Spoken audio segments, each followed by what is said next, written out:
जिस पाकिस्तान में मुंबई विस्फोट के अपराधी वे आतंकवादी छुपे हुए हो, उस पाकिस्तान में भी अब आतंकवादी सुरक्षित नहीं है।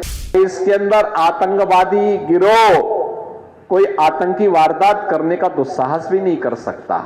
कहीं कोई घटना अगर स्थानीय स्तर पर कोई पटाखा विस्फोट हो जाए तो पाकिस्तान पहले सफाई देता कि नहीं हमारा हाथ नहीं है। नहीं तो पहले पाकिस्तान सीना तान के बोलता था। आज उसको मालूम है अगर वो करेगा तो मोदी जी का नेतृत्व में जो सरकार है ना, ये पाकिस्तान के अंदर घुस करके ही उनका काम तमाम कर देगी। भारत के पासपोर्ट की कीमत बढ़ी है, भारत का सम्मान बढ़ा है। बड़े गर्व के साथ लोग आज इस बात को मानते हैं कि भारत दुनिया का एक सिरमौर है, लेकिन 14 के पहले ऐसा नहीं था। सीमाएं सुरक्षित हुई है। पहले दुश्मन देश भारत की सीमा में घुसते थे, सीमाओं का अतिक्रमण होता था, सरकारें आंखें बंद कर देती थी।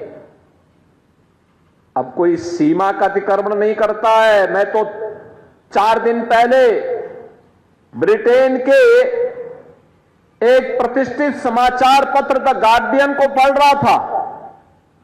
उसमें उसने एक समाचार प्रकाशित किया था जिसमें उसने कहा कि पाकिस्तान के अंदर 2 वर्ष पहले 20 आतंकवादी चुन चुन करके, दुर्दांत आतंकवादी चुन चुन करके मारे गए, और इसका शक पाकिस्तान ये मानता है कि सब भारत ने कराया है। यानी इसका मतलब जिस पाकिस्तान में मुंबई विस्फोट के अपराधी वे आतंकवादी छुपे हुए हो, उस पाकिस्तान में भी अब आतंकवादी सुरक्षित नहीं है। अब दुनिया भी इस बात को स्वीकार करने लग गई है। दुनिया ने भी इन आतंकवाद को एक समस्या मान लिया है। जो लड़ाई भारत की है, उस लड़ाई में दुनिया आपके साथ खड़ी है।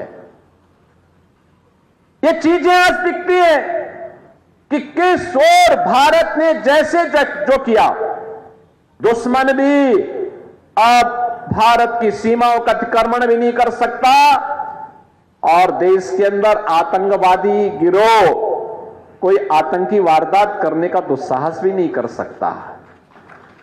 आप देख रहे होंगे ना कि कहीं कोई घटना अगर स्थानीय स्तर पर कोई पटाखा विस्फोट हो जाए तो पाकिस्तान पहले सफाई देता कि नहीं हमारा हाथ नहीं है, बोलता है ना।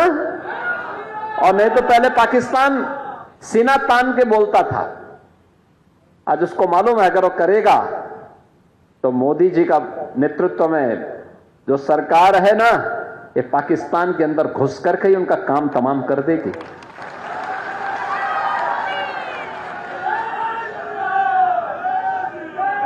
और भारत के अंदर आतंकवाद की जो सबसे बड़ी जड़ थी वो थी कश्मीर में धारा 370।